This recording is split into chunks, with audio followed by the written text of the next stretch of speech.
It was the 18th of May, 2013, a day like any other, a day when four of the FiveWhoFans came together to watch The Name of the Doctor.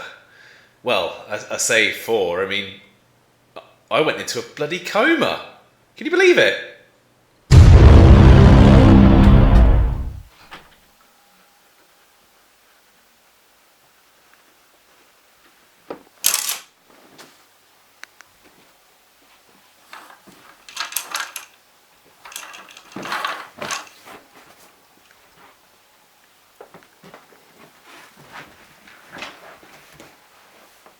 Billy?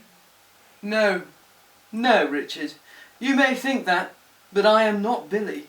I am, in fact, a metaphysical representation of your subconscious. Come again? I'm Steven Moffat, Richard! Steven freaking Moffat! You are? And so am I. John? And me.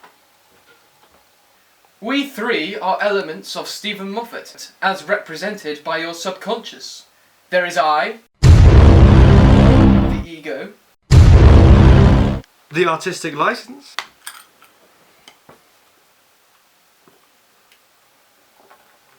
and the machismo.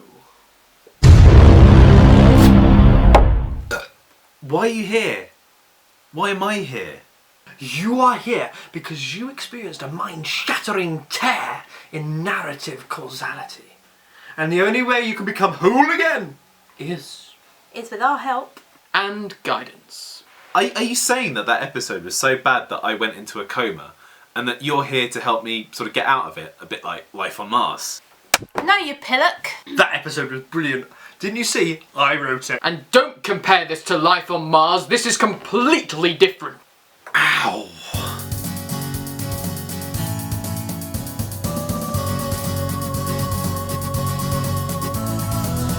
First off, there was a hell of a lot of tea drinking in that episode. I know. Plot relevant tea drinking though, so it's all good. Well, yeah, but it eats into the first act of the episode quite a bit. I mean, if you consider after the bombastic and show-stopping pre-title sequence... Oh, you're too kind. The first 20 minutes are essentially boiled down to the Victorian trio sitting and drinking tea, and then Clara appears, and then River appears. Dead River. They have a chat about the Doctor and Trenzalore, and the Whispermen are established. But other than that, it all feels really, really contrived, and like the rest of the episode, it all felt a little bit smoke and mirrors. Smoke?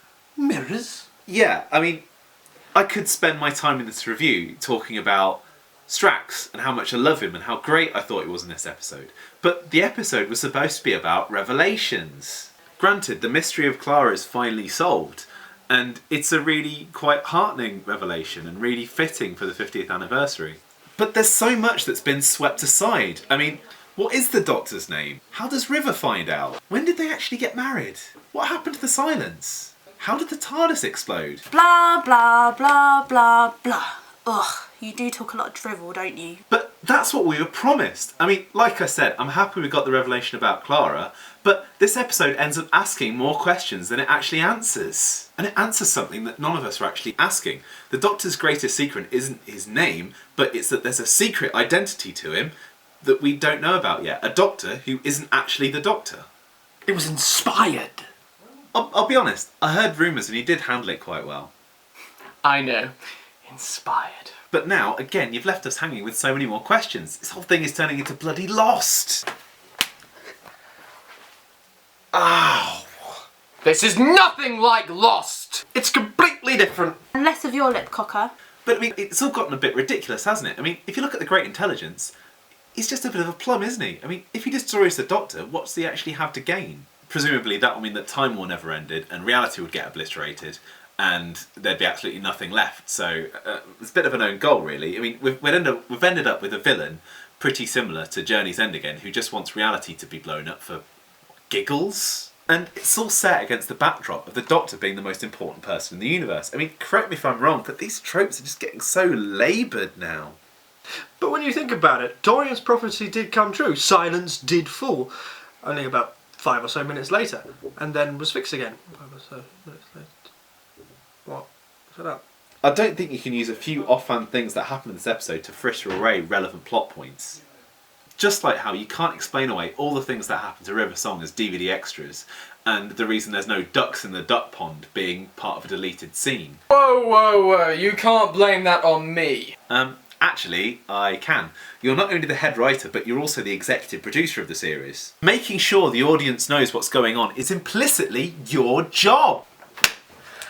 Will you stop doing that? Shut up, Richard. I don't come to your work and slap the... Speaking of writing, you know what's getting a little bit silly? The monsters in this series. I mean, we've had the Vigil, which were just absolutely terrifying looking, and now the Whispermen. Maybe not the Spoonheads, we won't talk about them. We've got these really wonderfully realised and really sinister monsters, but they just don't have the writing to back them up. I mean, the Whispermen just really, if anything, just felt like a backdrop for Richard E. Grant. It seemed like they really didn't have as much to them as other aspects of the Great Intelligence, like, you know, the Yeti or the Snowmen, which is really saying something. The Vigil, they don't matter, they're not even part of my story. I'm Steven Moffat. You have to take some responsibility. You're the head writer. And another thing, why do you have to kill Jenny? I mean, I know in Doctor Who, death has become a bit of a joke, especially when you've got a main character who pretty much dies every few years. I mean, he changes his face, he regenerates. But now that has sort of seeped into the supporting characters as well, and they don't even change their face when they come back to life.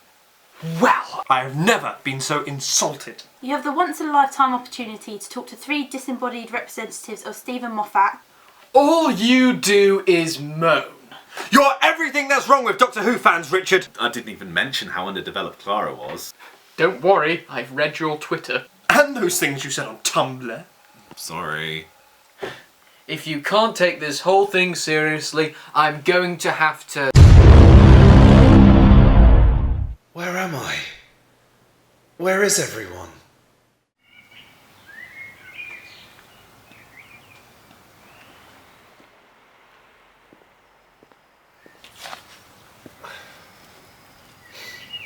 Richard! Richard, it's me! Your spirit animal. Malcolm? Scientific lemur? No, you fleshy meat puppet.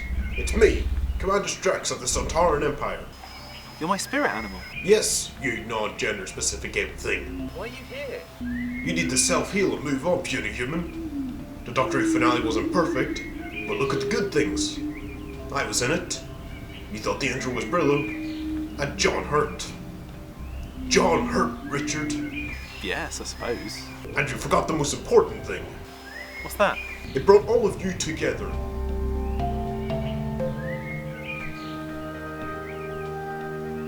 I still echo my comments from the closing of the Power of 3 review. I really wish Doctor Who could be this source of collective good, but it's still not, and that's a massive shame as we come into the 50th anniversary.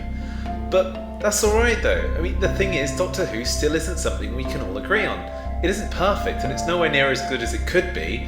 Quite a lot of this series has felt a little bit awkward and skew-if, but it's been a giddy, crazy ride. It's been something we can all get together and talk about, whether it's arguing, revelling in its absurdity, considering what the hell happened with Clara, or just having a collective fangasm at the face of John Hurt. Goodbye, Doctor Who. See you in 6 months. Richard.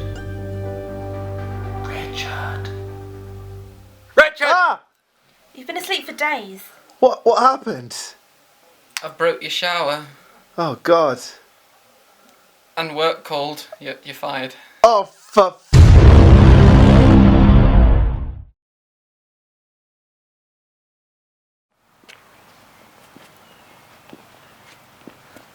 Get off! You know, they keep on trying to split us up, but they just can't. Really, who's they? What's up, John? There's a storm approaching. Also, there's fireworks in the daytime, and that's rubbish. Yeah.